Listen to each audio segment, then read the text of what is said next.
Alrighty then, are you ready for another episode? I am ready for another episode. Let's do this. On July 11th, 1923, practically yesterday on the scale of geological time, the Pittsburgh Pirates, remember them, visited the New York Giants, remember them, at the Polo Grounds in New York. Remember that? Remember both. Remember New York?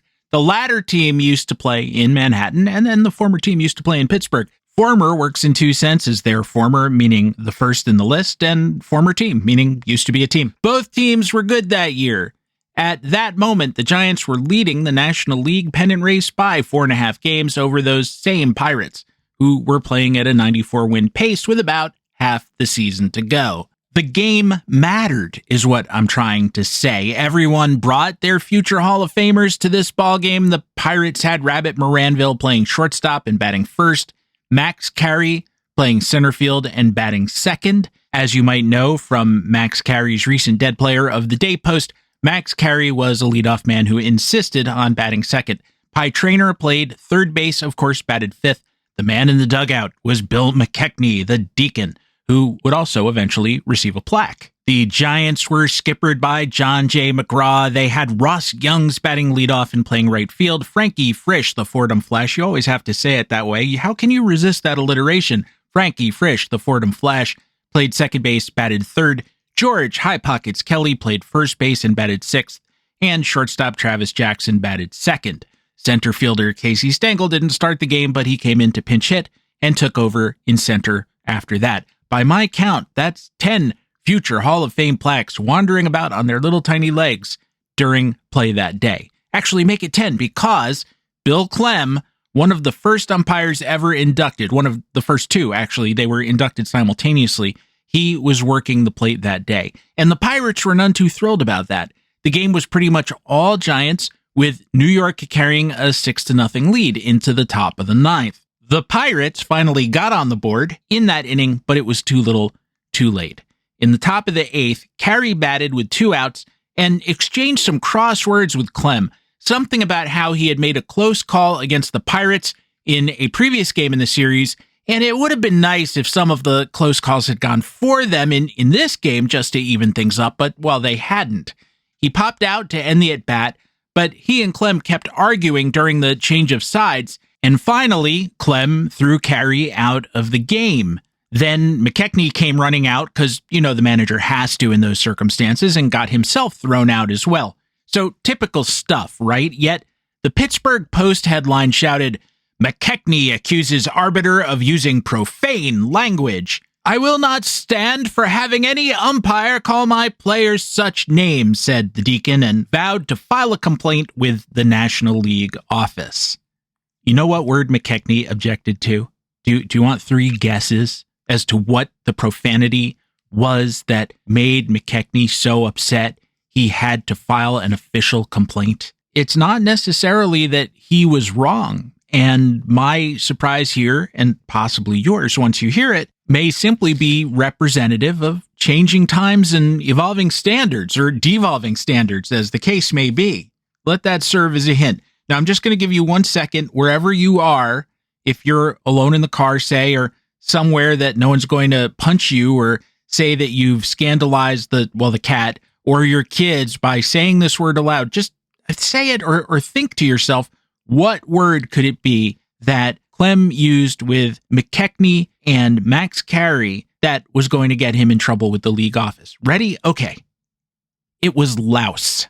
Bill Clem called Max Carey a louse. Dictionary definition: any one of a number of small wingless insects which are parasitic upon the human body. You, sir, are a contemptible person, comparable to the little bug called Pediculus humanus, or possibly even Pithurus pubis, of which we will say no more. I know some of you listen to this show while taking your dog out for a walk or going for your daily run, and if you were doing that just now and were out along the trail and responded to my challenge to guess the word that Bill Clem said and found yourself just spontaneously shouting "Mother Fluffer," causing both your dog and possibly some bears off in the trees to look up and go, "Arr?" Well, don't you feel silly now? Possibly some of you who are more educated than I am are saying, "No, Steve, you're not getting it. It's like you said. You're taking an anachronistic approach to this.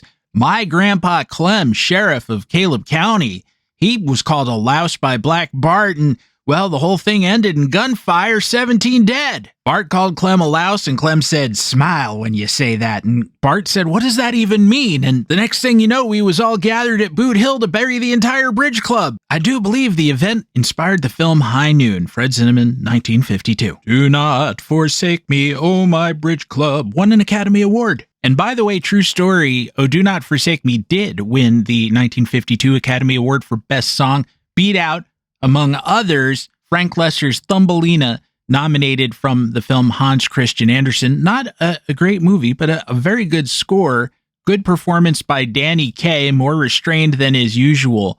And the song that was not nominated, The Inchworm, has gone on to become a standard. Not that Oh Do Not Forsake Me is a bad song. It's actually pretty good. But Inchworm is a jazz standard and a pop standard. It's been covered by everyone from Paul McCartney to the Muppets. And in its quiet way, it's kind of moving because, well, similar to Thumbelina in some ways, but more deeply felt, it's about something seemingly small and insignificant that's actually quite beautiful. A description, I assure you, that does apply to the inchworm, but very much does not apply to the louse. Nevertheless, I don't think anything came of McKechnie's complaint to the league office. Possibly they were too busy laughing, yes, even in 1923. As I've already pointed out, everyone involved in this story is now in the Hall of Fame. Do you suppose their ghosts still argue about the propriety of calling an almost ordained Lutheran minister like Max Carey a louse? Or do they agree to let bygones be bygones in baseball Valhalla? Possibly, they still war on forever, not realizing they are no longer among the living, but merely gray spirits who cast momentary shadows upon the walls of the darkened corridors of the infinite inning.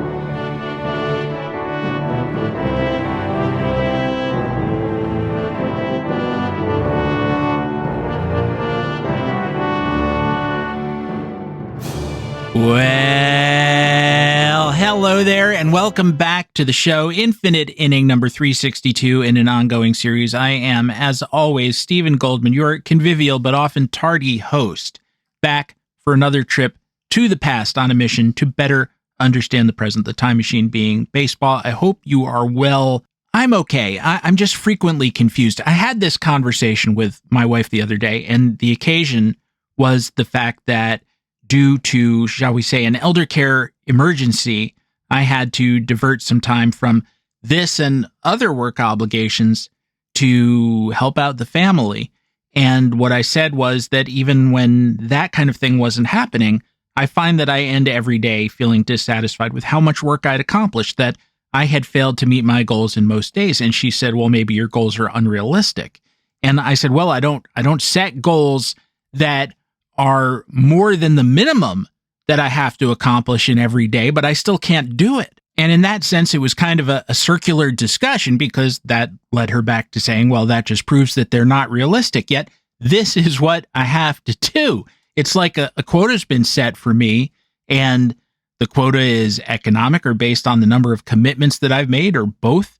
And I don't know how to do it. And right now, the one thing that I've chosen not to do so I can do the Dead Player of the Day posts over at Patreon, more about that in a minute, because they take longer than I intended them to, is the reissue episodes. It just turns out I can't do those mini comments or mini essays on those players up to my own personal standard without absorbing what is roughly half a day, sometimes a little more, to find something new to say for those reissue episodes and clean up the old soundtrack as best as I can. And that doesn't even take into account the family emergency that caused me to be away from here and be unable to record this episode, what would have been last week's episode, until now. And so the upshot is, and I've probably mentioned this to you before, but no matter what deadline I meet, no matter which assignment I choose, out of the pile of tasks that I have before me, I always feel like I've chosen the wrong one because, as the cliche goes, robbing Peter to pay Paul, well, Paul lives in my head and he's always ticked off. And then Peter also lives in my head and is ticked off. And one was in the Beatles and one was in Kiss. And I don't know what they're doing up there, but they're irritated with me at all times. And then at the end of the day, I lay my head upon the pillow and I can't sleep because they're yelling at me. Well, you did this, but you didn't do that. Why didn't you do that? Well, you're lazy. You're inefficient. You daydream too much. You do too much doom scrolling. And look, I know I'm not 100% engaged every minute that I'm here for the period of time that my workday lasts. But I don't know. Tell me if I'm wrong. But having worked in offices and having been able to observe other people throughout a standard, say, 9 to 5 workday or 8 to 4, whatever it was we did, 8 to 5. I don't think I ever saw anyone who was capable of 100% concentrating for the entirety of an 8-hour workday. I don't think the human mind works like that. And for me, what I tend to do is pick up the item that feels most near to resolution, because for everything I do, whether it's this show or a column for Baseball Prospectus or some other kind of piece that I'm working on, I start with a blank screen and no one tells me what to do. So I sit down and I write as much as I know how to write. Maybe that's 200 words and maybe it's 500 words. And on rare occasions, it's the whole thing. But I write until I'm spent, till I don't know, till I hit a wall where I know there's a transition, a change of theme that I don't quite know how to do. And yeah, I will at that point, I'll click into another window. I'll see what's going on in the news. I'll see what's going on with my friends. And then eventually the creative well fills up again and I go on to the next thing. Or I think of some words for another project that's pending and I switch over to that. And in that way, I avoid writer's block. The secret to stuckness is changing the subject. And yet, whenever I do that, there's this Spanish Inquisition of creativity, of writer productivity, that I feel like is gearing up the tribunal to put me on trial. And that feeling is never stronger than those occasions when I'm forced to miss a podcast episode because I know that you and I have a contract. And I'm not just talking about those who have put up their hard-earned dollars in any amount to help get the show produced. I am talking about anyone who listens. I have agreed for as long as the show is in production to be here on a regular schedule. And I feel like I should commit seppuku whenever I let you down in that way. Now, of course, the irony is, were I to do that, participate in some sort of ritual self-disembowelment, there would be no more episodes. And then I really would have broken the deal. So I'm just doing the best that I can. And as always, I appreciate your patience. It takes me a long time to put these episodes together because I'm always looking for something new. I've now told you nearly 800 stories over the course of these episodes and these nearly 9 years. And I'm not saying that as any kind of special pleading because the deal remains the deal. And sometimes I'm my own worst enemy because I'm trying to give extra value and sometimes I'm having fun. And I'll give you 2 examples from the Dead Player of the Day series. One, I think a couple of weeks back, was Yankees pitcher Johnny Broaca, and I ended up spending a couple of days on that. Similarly, Jeff Heath from the most recent batch also took a couple of days just because I wanted to keep going and keep digging out anecdotes. In both cases, they were psychologically rich in very different ways. Broaca really didn't pitch that long, in part because, well, he destroyed himself. And in Heath's case, he was just a tremendous hitter. Although I didn't realize this beforehand, probably should have been a platoon guy more than he was when you look at the splits, which I did mention in the story. But another guy who was self-destructive, but unlike Broaca, he didn't walk away. And so he got over a dozen years of mostly high accomplishment in the majors out of his skills, despite being involved in a number of controversies, not all of which I had the room or time to mention, like the 1940 Crybabies Indians thing. So look, as always, I just want you to know I'm in here punching. There are going to be skips, as there always have over these 9 years. And this war within me is going to continue on, I imagine, until such time in the future as I decide to hang up my spurs. Or to be honest, you decide that they should be hung up. I guess what I'm really saying is do not forsake me, oh my listeners and oh my readers. I'm doing as well as I can, dancing as fast as I can, and I am a very clumsy dancer. As long as I'm talking about Dead Player of the Day, let me tell you the roster that has paraded through those portals over the last couple of weeks since we last met. We did outfielders Ed Roush and Max Carey. And yes, the Louse story that I just told you came out of my research on Max. There was a third outfielder, Bubba Morton, who had a nice little 3-year run as a platoon player and pinch hitter for the Angels. I don't get to do too many Angels as part of this series. The other two players were Red Sox Rookie of the Year winner Walt Dropo and Negro Leagues pitcher Darlty Cooper. I think the only Darlton, that was his full name, in baseball history. And then, as I said, this week we had Jeff Heath, then another outfielder, Bob Thorpe, whose one chance really didn't go his way, and the tragic and tragically self-defeating third baseman of the 1990s, Jose Oliva, the tragic in a different way, Rod Beck. And then this one surprised me. 1970s Tigers shortstop Tom Verizor, disproportionately hyped, former first-round draft pick. We get into all that. By we, as always, I mean me. It's just me in here. And again, usually the cat. But one of the really fascinating things, I don't want to spoil it too much because it's not up yet. It won't go up until the Monday after I air or upload this episode. Longtime listeners know I'm usually really critical of manager Ralph Houck, the guy who he left the country, succeeded Casey Stengel as the manager of the New York Yankees. He didn't dagger Casey or anything. That was ownership's decision. I just tend to question things like his lineup construction and, yeah, some hypocrisy too, which his players also tended to question once he made the transition from a manager who glad-handed everyone to a general manager who badmouthed everyone. You can read about that, say, in Ball 4 by Jim Bouton. But in this case, he was the Tigers manager during Verizor's career, and he pursued a strategy to compensate for Verizor's deficiencies, which usually doesn't work. But in the year that he really went with it, it worked spectacularly well. I'm not going to say more than that. So that's another one that took me longer than it probably should have, but it was so much fun to do. And I'm so amused to know the thing that I know now. And maybe I'll talk about that more next week. I do want to say I've been really gratified by the reaction to these. Unlike the first series, where I only got so much direct feedback, I feel like you guys have been much more responsive this time, and it's great to see people commenting on them or sending me a note by email about their reaction to the players, and I've gotten a couple of suggestions for players to write up in the future, and I love that. As you know, the game for me here is that I just go to Baseball Reference, I type in random, and within a certain set of parameters, I just accept who it gives me, and I do my best to tell you a story about that player. I've explained the exceptions to that rule so many times that I'm not going to do it again now. But having said that, I am very happy to take requests. Now, if you or the roll of the dice at Baseball Reference gives me Mickey Mantle, I might weep.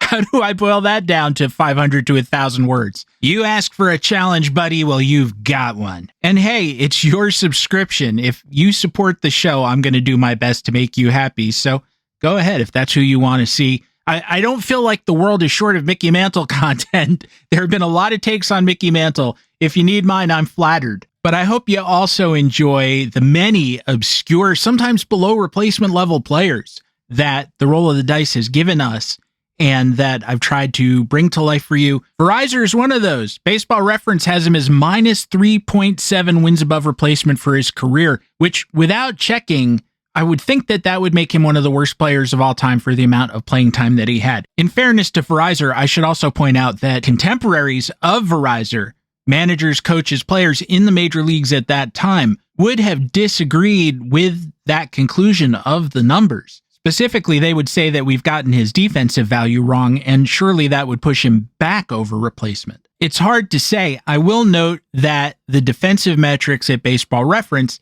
usually line up with what people said at the time. Mark Belanger, shortstop, contemporary of Tom Verizor's, Baseball Reference has him stealing 20 runs a season, so there's a good canary in the defensive coal mine for you. But to get back to the subject at hand, if you think about players who are not really viable major leaguers, or if they are fringe players who should be reserves at best, they don't usually get the 900 plus games, nearly 1,000 that Verizor played. So for him to compile those sorts of negative numbers, first of all, again, it kind of hints that we might have something wrong, because what we're implying is that his contemporaries were dumb. They were doing something that's self-destructive. But then again, how is that unusual in human history? So we should check. And the answer is that, yeah, he's the 13th worst player in the 900 games and up category. The list is the famed Dodgers catcher Bill Bergen, who is one of the worst hitters of all time, Doug Flynn, the Mets and Reds infielder who was traded for Tom Seaver, Dan Meyer, the 70s and 80s first baseman, whose career was prolonged because he was an expansion-era Mariner, but he just didn't hit up to the level of a first baseman. The Giant shortstop, Johnny LeMaster, who could neither hit nor field at a high level and once changed the name on the back of his uniform to simply Boo.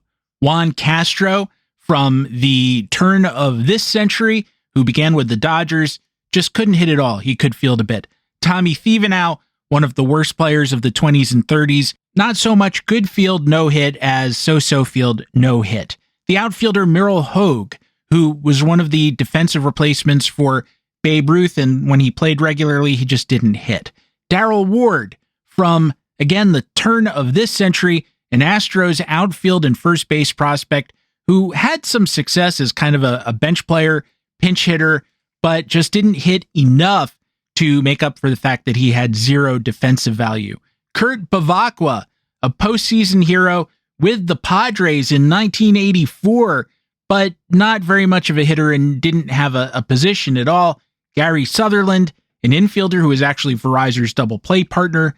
Dalton Jones, a pinch hitter in the 60s and 70s, and he wasn't a bad pinch hitter, but when he actually got into the lineup, he didn't hit at all. Greg Dobbs, another corner guy, this time from 2004 to 2014. He did pinch hit 10 home runs in his career, which is a lot, but as someone whose primary position was third base, he neither hit nor fielded up to the standards of the position. And that brings us to Mr. Verizor at 13. I hope you have enjoyed this trip down Futility Lane. Briefly, before we shift gears into our second tale of the episode, over at Baseball Prospectus, there have been two stories by me since we last met in these hallowed halls. One was a look back at our top 10 prospects for 2007 and how we ranked them then, how we would have ranked them had we had perfect foresight. And then this week, I wrote about the discovery of the hamate bone. This was occasioned by the press conferences that occurred a couple of days ago when camps opened. They're opening a little early this year because of the World Baseball Congress. And suddenly managers were announcing broken hamate bones left and right. In one fell swoop, Francisco Lindor, Jackson Holliday, and Corbin Carroll went down. And it occurred to me that whereas human beings have always had hamate bones, we haven't always heard about hamate bone injuries.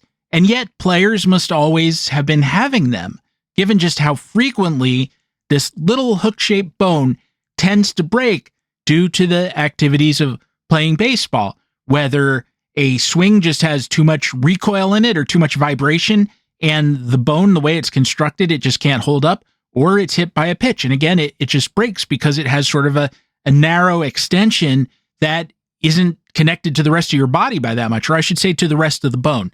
And so I went back into the newspaper archives and tried to find when we first started talking about players being injured by hamate bones. It surprised me as to how late it was. What didn't surprise me, and probably won't surprise you, is that that first occurrence was mishandled. Involved a future Hall of Famer too. So if you get a chance, please check that out. Let me know what you think. I always appreciate comments, whether again directly to me or through Baseball Prospectus's quaint commenting apparatus.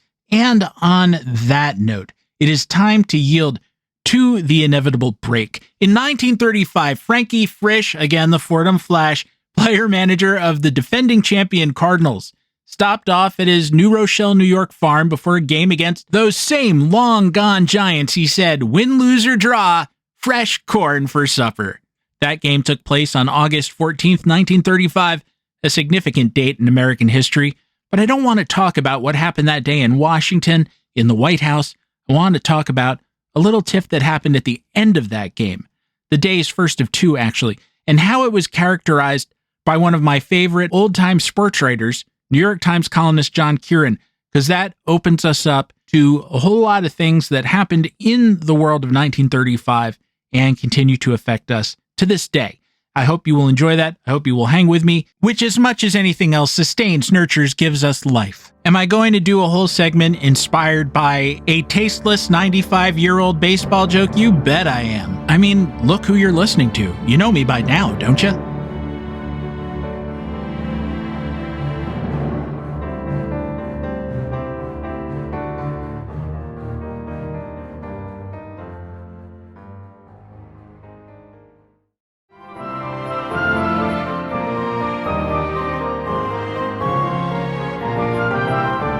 August 14th, 1935, a Wednesday, was a packed day in Major League Baseball.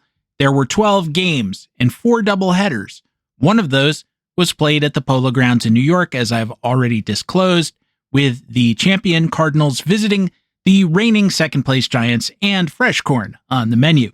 The Giants had that 1934 pennant race on lockdown and then blew it at the very end of the season, thus giving us the legend of the Gas House Gang, the scrappy and often fractious Frisch team that came from behind to take the pennant. You already know that, of course, as all Americans celebrate the Gas House Gang with festivals and family dinners every year on January 16th, Dizzy Dean's birthday. If you ever have a chance, try to arrange to be at the Dizzy Dean Rest Area on U.S. Highway 49 outside of Wiggins, Mississippi on the big day, because the party is just out of hand with barbecue pits running all the way up to Hattiesburg. Jerome Hanna Dean does not appear in this story. He was supposed to pitch one game of this doubleheader with his brother Paul. Daffy, they tried to make that stick. It didn't really. There was nothing Daffy about him pitching the other.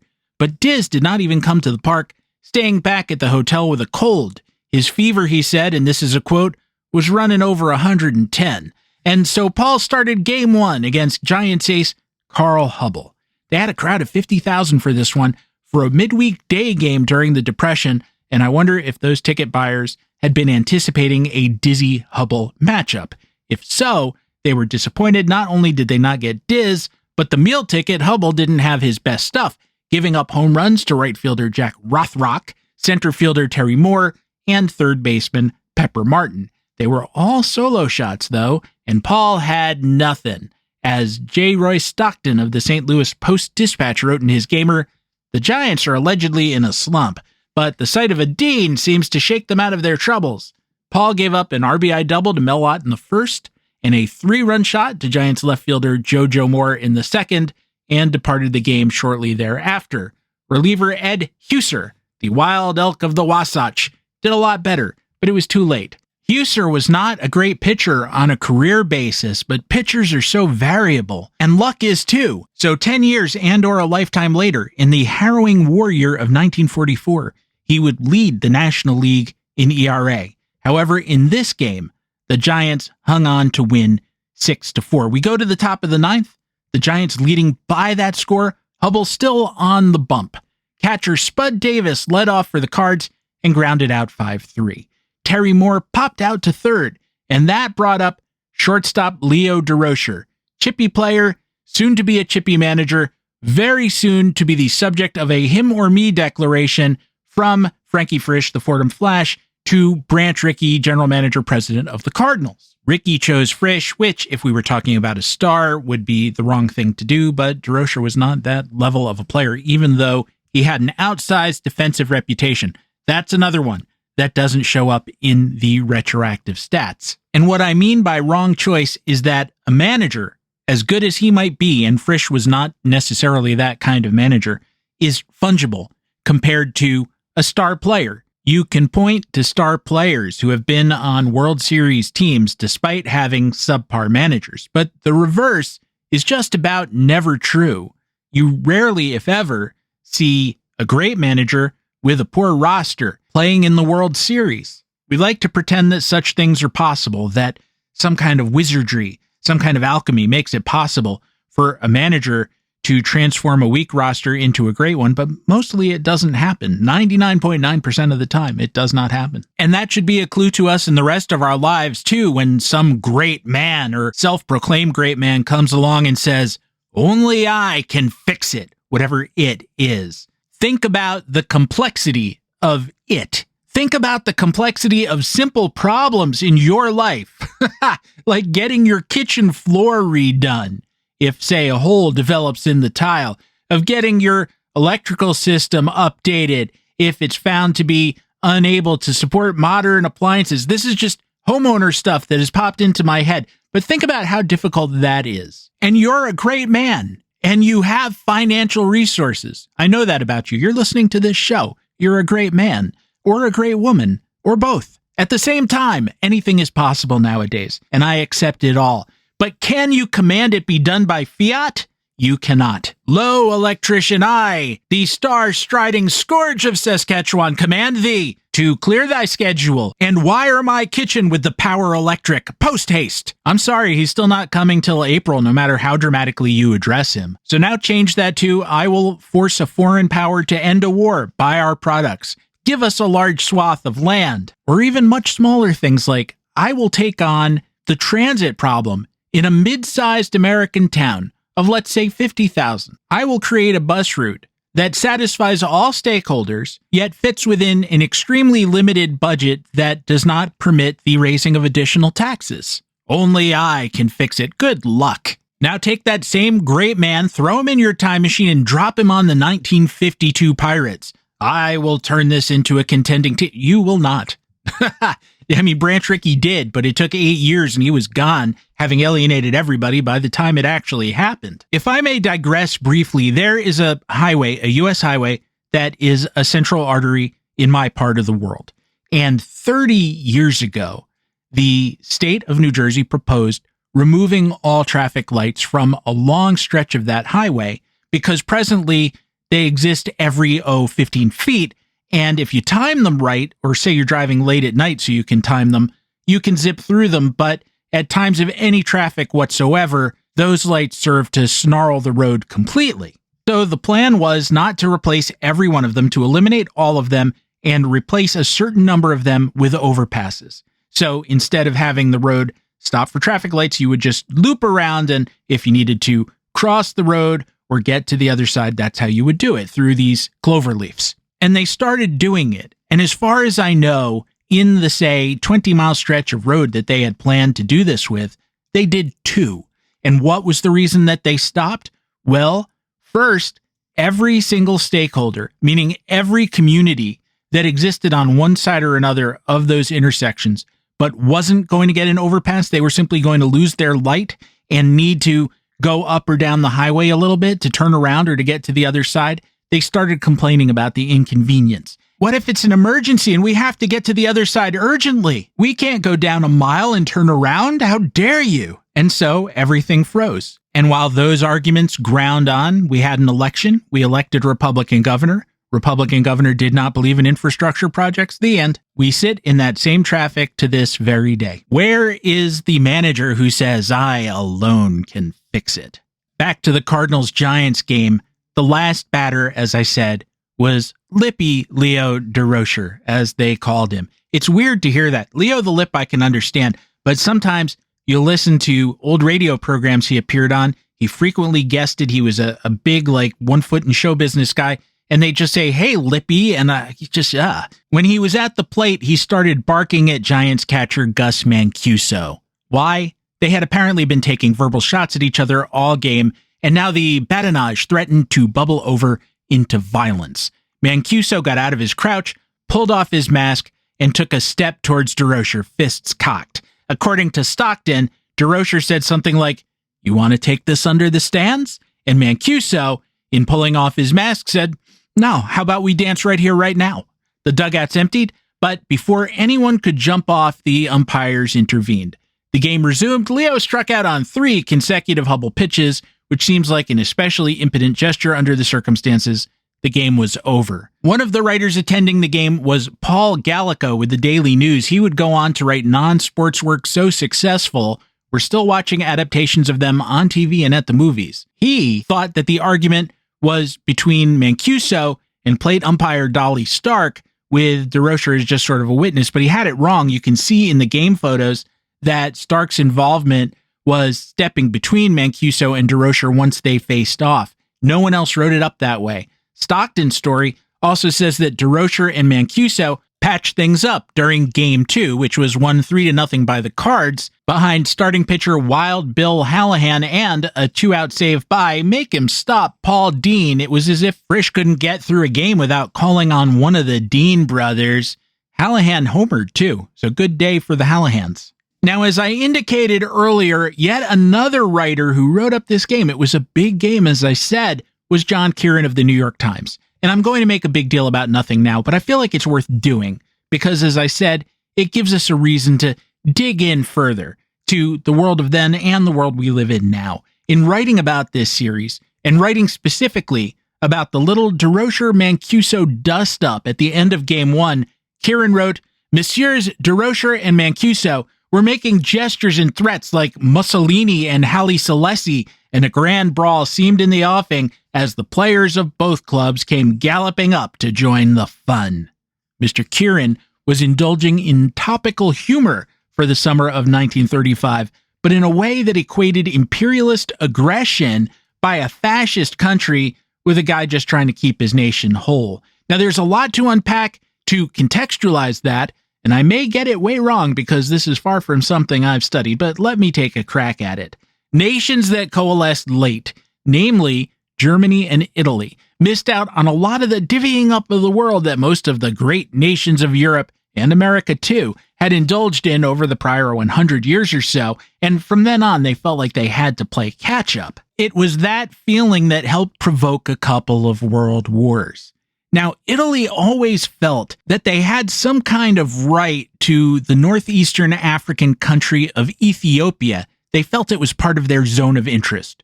Why? I don't know. As Kermit the Frog likes to sing, somebody thought of that and someone believed it. The Italians had also picked up chunks of Eritrea and Somalia, which bookend Ethiopia, and they felt like, well, that should eventually give us the whole deal. We should get that whole corner of the continent. It didn't. So in 1895, they attacked Ethiopia, and they lost decisively. Flash forward. In 1922, anti-democratic ex-journalist and war veteran Benito Mussolini marched on Rome at the head of his fascist black shirts, and although they weren't that large a faction, at least in person at that moment, they demanded the keys to the government, and via a weak-ass king, they got them. He became prime minister and gradually did away with all of the democratic elements of the country, making it a one-party state, and himself Il Duce, the dictator. Now, Mussolini's fascism was, at least at first, based less in bigotry than Hitler's version. That element was always present, though, and it would come out more strongly later, and particularly, it would come out vis-a-vis nations in Eastern Europe, Slavic nations, say, or nations in the hands of the non-white people who lived there. And his rationale for Italy's right to have those was simply, we're Italian, and we're white, and they are neither. They are therefore inferior QED. We have a natural right to take over. You've heard this song before. It doesn't get any better or smarter with repetition. Fascism also always needs an enemy within to fight, and in Mussolini's case, it was the socialists or the communists, but more broadly, any idea of individual thinking. That was his war. Speaking at a military parade in 1923, he said, "You may ask the reason for this great display of military strength. It is to show that the government has armed forces at its disposal. I wish, as far as possible, to govern with the consent of the greatest number of citizens. But while this consent is forming, while it is gaining ground and growing strong, I want to have the greatest possible strength of armed forces ready at hand. For it may happen, perchance, that armed forces may help some people to make up their minds to give their consent. And in any case, if consent fails, the armed forces will remain, meaning do things my way or I'm going to make you do them at gunpoint." Later that month he wrote, "The truth is evident to all who are unblinded by dogmatism that men nowadays are tired of liberty." He went on to say, "Liberty is no longer a chaste, severe maiden for whom generations in the first half of the last century fought and died. for the intrepid, restless youths who are now in the dawn of a new history. Other words exercise greater fascination, namely order, hierarchy, and discipline. And as they say, the trains ran on time. But what's an only I can fix it kind of guy to do when there's nothing left to fix? And a restless people forever want more, in part because you're always promising more. You have to look outside. That's what happened with Hitler, too. The Jews were a tiny, tiny fraction of a percentage of the pre-war German population. Once you've done away with them, once you've spent what money you had on economic pump priming, how are you going to keep it all going? How is the party going to last? You get yourself on a war footing and you turn your attention and the people's attention outside. Not so much bread and circuses, but guns and circuses. And in Mussolini's case, even though the historians say, well, he wasn't quite at that point yet, he could have coasted for a while longer. There were some marshes left to drain. He hadn't gotten around to all of them yet. But nevertheless, his thoughts turned fondly to Ethiopia. He poked around at other places like the Greek island of Corfu, but he saved his big roll of the dice for Africa and an independent nation under the rule of Emperor Haile Selassie. Why? What was the requirement for it? What exigency demanded it? Again, none, except the desire to keep the party going. And because of a confusion about the definition of leadership, the real art of leadership is about argument, debate, compromise, speech, convincing people to follow you. The part where you do it with a gun to their heads, that's not leadership, that's gangsterism. And then there's another kind of category error that dictators themselves make. Mussolini had successfully converted Italy into a totalitarian state with him at the head of it. And if he had been satisfied with that, he might have remained there in great comfort for the rest of his natural life, as opposed to being deposed and then being shot in 1945 and hung upside down from the roof of a gas station. The pergola of a gas station, is that more accurate? But he wanted to be the guy who brought back the Roman Empire, or at very least did some imperialist things that fed the illusion of that. He never stopped to ask if that was a good idea. It's really not. But charismatic leaders are very good at getting their people psyched up to go charging into Poland or into Ethiopia or Iraq or Afghanistan, at least till the dying starts, at least till it's someone you know who gets killed.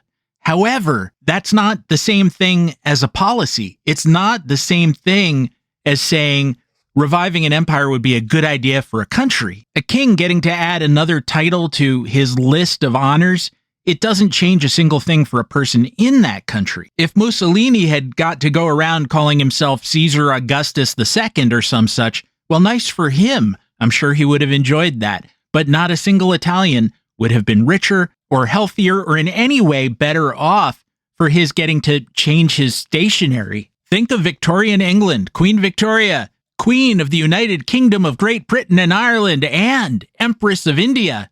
But now think of the hulks and the debtors' prisons and the workhouses.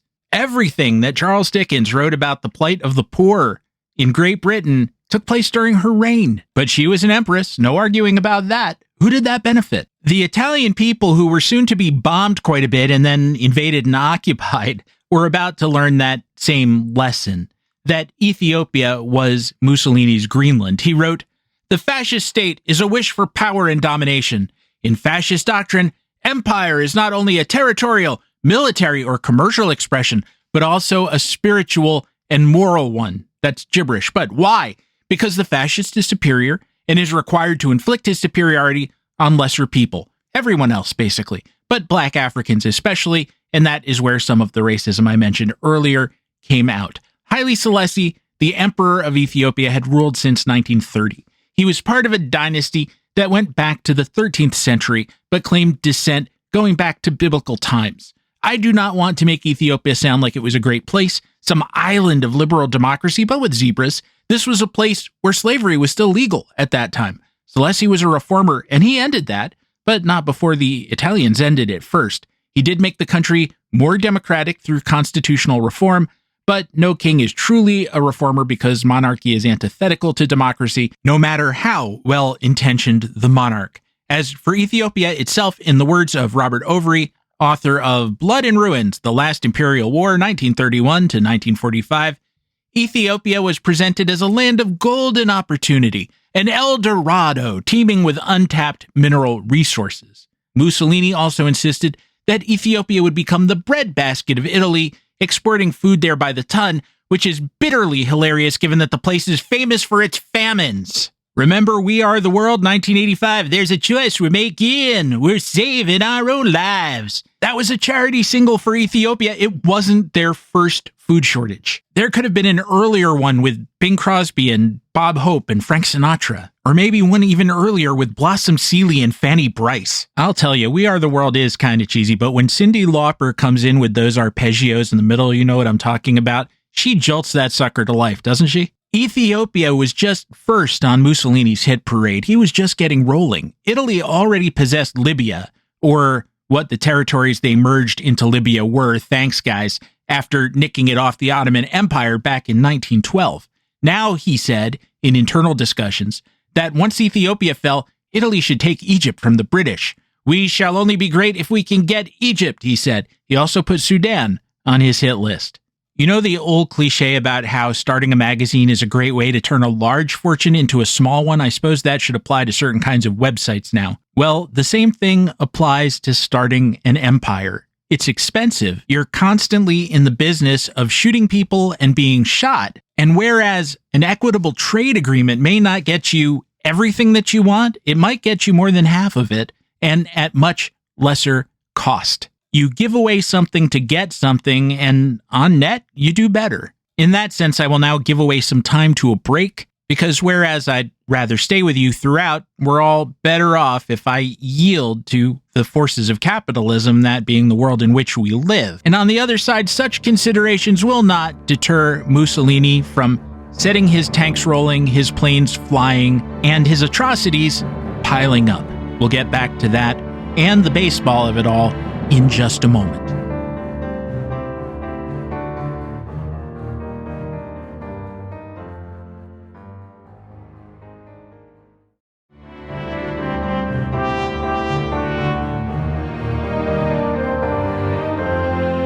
In October 1935, Italy invaded Ethiopia. They faced some initial setbacks just like the prior time, but Mussolini ordered the use of mustard and phosgene gas. That is, war crimes, according to the Geneva Conventions, to which Italy was a signatory, and that ended things pretty quickly. The Ethiopians could cope with a lot, but not that. In the years to come, he would follow up with some enthusiastic ethnic cleansing and suppression of dissent, but that's just par for the course with his kind of guy and this kind of war. On May 9th, 1935, he announced to a cheering crowd in Rome that Italy finally had its empire. And again, people get drunk on success without ever asking, what does success mean? And is it a success? It wasn't actually, because Italy lacked the manpower and industrial base to be an imperialist power, and permanent occupations are expensive. In the case of Ethiopia in particular, well, World War II was about 4 years off. And even though Italy had traditionally looked to balance France and Germany off against each other in her interests, Mussolini was going to throw in with old Adolf and participate, try to take more of Africa, try to take chunks of France. He did, in fact. But because of Ethiopia, he was already overextended. He did, in a big way, help to cause World War II itself, because on the long list of causes of that conflict, the League of Nations, which was supposed to exist for the collective security of its members, and both Italy and Ethiopia were members, did nothing. This was its second notable failure, at least, after its non-response to the Japanese invasion of Manchuria 4 years earlier. An attack on one member was supposed to be considered an attack on all, but because the League did not react to Mussolini's aggression, a certain German dictator whom we've already mentioned decided that he could press his luck by reoccupying the Rhineland, something that was forbidden by the Treaty of Versailles. France, which should have reacted strongly to that, temporized. The League again did nothing. And so the narcissist gambler, confirmed in his brilliance, continued with his aggressions past that point against Czechoslovakia and Poland because he knew there would be no consequences, and there really weren't for quite the long time. Haile Selassie, as he went into exile, said, "I refuse to believe the League of Nations, the organ on which collective security depends, would allow the independence of one of its members to disappear by the will of another member, which it had unanimously condemned as an aggressor. thus creating a formidable precedent for world security. I ask that justice be done to protect weaker nations against the stronger. Sucker. On June 30th, 1936, Salesi addressed the League at Geneva. He said that even though there was no tradition of heads of state addressing the League, that I decided myself to come and bear witness against the crime perpetrated against my people, and to give Europe warning of the doom that awaits if it should bow before this accomplished fact. I assert that the problem submitted to the Assembly today is much wider than merely a question of settlement of Italian aggression. It is collective security. It is the very existence of the League. It is the confidence that each state is to place in international treaties. It is the value of promises to small states that their integrity and independence shall be respected and ensured. It is the principle of equality of states on the one hand, or otherwise the obligation made upon small powers to accept the bonds of vassalship. In a word, it is international morality that is at stake. Apart from the kingdom of the Lord, there is not on this earth any nation that is superior to any other. Should it happen that a strong government finds that it may, with impunity, destroy a small people, then the hour strikes for that weak people to appeal to the League, to give its judgment in all freedom. God and history will remember your judgment. He concluded, of the powers who have promised to guarantee the collective security of small states and who raised the threat that they may one day suffer the fate of Ethiopia, I ask, what measures do you intend to take? What reply have I to take to my people? Nothing, not a thing, bupkis. But he was right. It was going to be their turn very, very soon. As I said earlier, there are leaders and there are gangsters. And what's very hard to understand, but seems to be a consistent thing, and it's very frightening, is that when a leader is confronted by a gangster, the leader folds, in part because he thinks he's dealing with another leader. That was the tragic comedy of Neville Chamberlain at Munich, Peace in Our Time. He thought the guy on the other side of the board was playing the same game he was, and therefore reasonable men could reason together. It is for that same reason that we are all in jeopardy in America now, because from 2016 up, we've had way too few Winston Churchills and way too many Neville Chamberlains who misunderstood who it was they were dealing with. And yes, I understand that Churchill was an extremely mixed bag. I am not celebrating Winston Churchill uncritically. But the one time in his life he needed to be right, and it might have been the only time, he recognized that there's only one way to deal with a gangster. And so Ethiopia fell, and then Luxembourg and Belgium and France. And in other news, the Yankees beat the Red Sox 6-3 behind Lou Gehrig's first inning two-run homer off of Boston's Johnny Markham.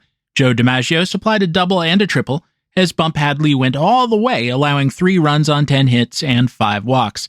Ugly, Susan, but it got the job done. Oh, and as I said, something happened at the White House in Washington that day, too. No, they didn't wreck the East Wing. Franklin Roosevelt signed the Social Security Act into law. Yeah, that happened, too. Life is busy sometimes, and some of us are always unsure where to look and what to believe and how to react. I started out by telling you that on that day in question, Social Security's birthday, that the second-place Cardinals visited the first-place Giants. Who won the pennant? Do you remember, boys and girls? Well, it got weird. There was about a third of the season left to play. The Giants, as they were wont to do during Bill Terry's reign, collapsed down the stretch, playing .500 baseball.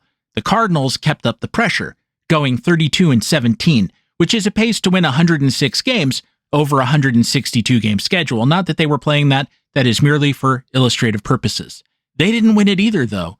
We haven't yet talked about the third-place team, your Chicago Cubs. On August 14th, they were 67-45, 3.5 games back, and pretty much stopped losing, more or less.